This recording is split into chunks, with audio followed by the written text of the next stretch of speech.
और वक्त के साथ हालात बदल जाते हैं। वक्त रुकता नहीं, बढ़ता ही चला जाता है। वक्त के साथ ख्यालात बदल जाते हैं। देखिए, जैसे जैसे हम लोग तरक्की कर रहे हैं, दुनिया तरक्की कर रही है, उसी तरह से हमारे मुल्क में सिर्फ एक हिंदुस्तान ऐसा है जिसमें अल्पसंख्यक अधिकार दिवस के ऊपर एक अल्पसंख्यकों का अधिकार यानी अल्पसंख्यक आयोग कायम किया। हिंदुस्तान के अंदर ज्यादातर सूबों के अंदर अल्पसंख्यक आयोग कायम है और पूरे हिंदुस्तान के अंदर जो हमारी केंद्रीय राजधानी है, जो हमारा मुल्क है हिंदुस्तान, उसकी राजधानी है, उसमें भी एक आयोग कायम है, अल्पसंख्यक आयोग। उस अल्पसंख्यक आयोग का काम सिर्फ इस तरह से है, जैसे आप मुंशी कोर्ट में हैं, वहाँ कोर्ट पूरे दुनिया के अंदर कोर्ट है, हमारे हिंदुस्तान के अंदर भी कोर्ट है।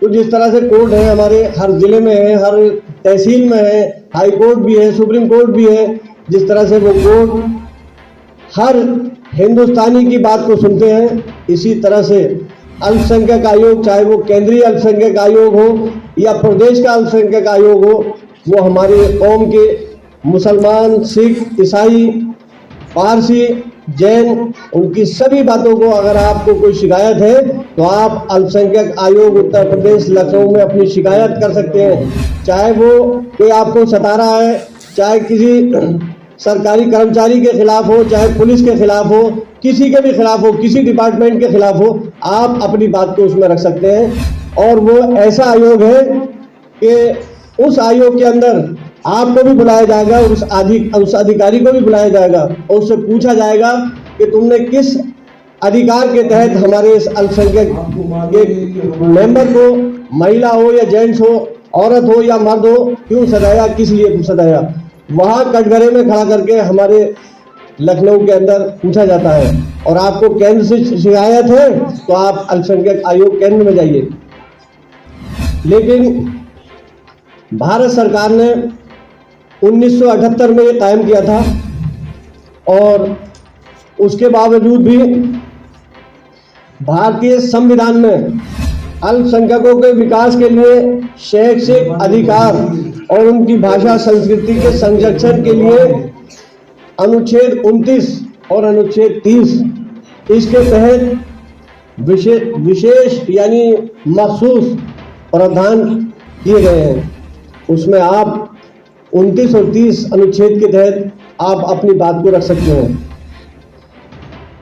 और हमारे यहाँ जो माना गया है हिंदुस्तान के अंदर अल्पसंख्यकों के लिए, तो यहाँ भाषा के आधार पर और समाज के धर्म में हम मुस्लिम हैं और ईसाई हैं, सिख हैं, पारसी हैं, जैन हैं। इस तरह से जो समाज कमज़ोर है यानी कम तादाद में है, उसको अल्पसंख्यक कहा जाता है। बराबर में हमारा मुल्क, दूसरे मुल्क हैं, उनमें हिंदू लोग कम हैं तो वहाँ हिंदू अल्पसंख्यक कहे जाते हैं। जहाँ जिसकी आबादी कम होती है उनको अल्पसंख्यक बोलते हैं, ये आप सब जानते हैं। लेकिन भारत सरकार की योजनाएं इतनी चल रही हैं जो हम लोग उससे वाकिफ नहीं हैं, उससे वाकिफ होना चाहिए। और जब सरकार जिसको हम चुनते हैं उस सरकार को हमने केंद्र में भी बनाया है, प्रदेश में भी बनाया है, तो उस सरकार से हमें जो हमारे हक है, हम लोगों के अल्पसंख्यक के जो अधिकार हैं, उसके हिसाब से जो योजनाएं चल रही हैं उसको हमें बुलाना चाहिए, उससे फ़ायदा उठाना चाहिए। इतनी योजनाएं हैं कि आप अगर तालीम के उस पर जाइए, जो शैक्षिक आधार पर योजनाएं चल रही हैं उनसे भी आप फ़ायदा उठाइए।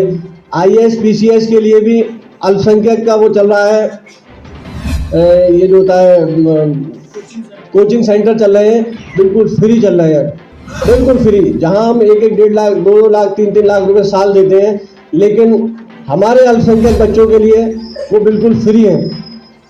लेकिन हमें मालूम नहीं, इसलिए हम लोग फ़ायदा नहीं उठा पाते।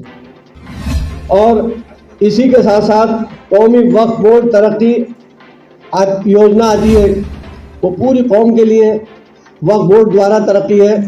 जो भी तरक्यात में आपके उठाने के लिए, चाहे वो इल्म की बात हो, चाहे वो मेहनत की बात हो, चाहे वो खेती की बात हो, चाहे वो आपके किसी उसकी मिस्त्री या उसकी इस तरह की बात हो, तो वो सभी आधार जो है अल्पसंख्यकों के सब अलग दिए गए हैं बिल्कुल।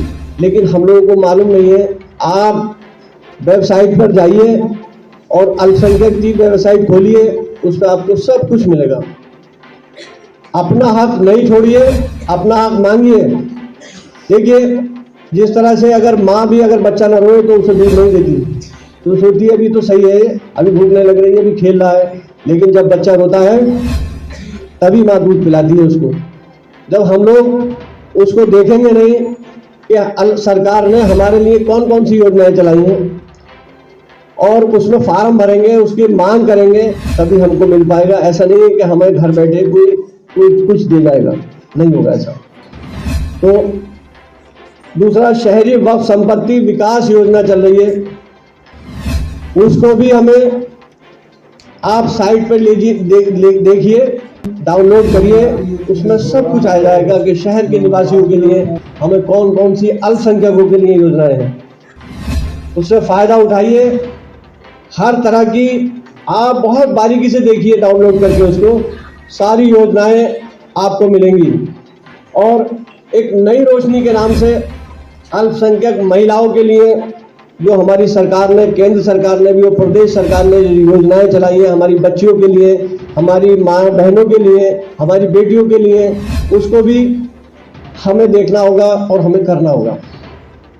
आप अब तो ऑनलाइन वेबसाइट है, उस पर जाइए अल्पसंख्यक की वेबसाइट पर, और पूरे आप जिसको चाहेंगे लिखते रहेंगे, वो आपको योजनाएं वो बताता रहेगा, कंप्यूटर में आता रहेगा, आपके पास मोबाइल में भी आता रहेगा, कंप्यूटर में भी आता रहेगा।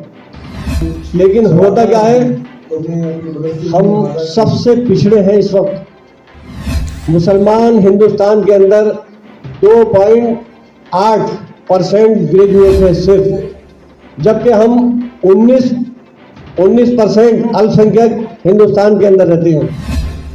सबसे कम सिख हैं हमारे यहाँ और जैन हैं, लेकिन उनके ग्रेजुएशन की जो आबादी के हिसाब से है उनका 8.4 है, और सबसे ज़्यादा हमें, तो हमारा कितना है 2.8 ग्रेजुएशन में। हम तालीम में जो कौम सबसे ऊपर थी, आज हम बहुत गिर चुके हैं। यहाँ तक गिर चुके हैं कि आप बताइए सिर्फ 2.8% हम ग्रेजुएट हैं हिंदुस्तान के अंदर।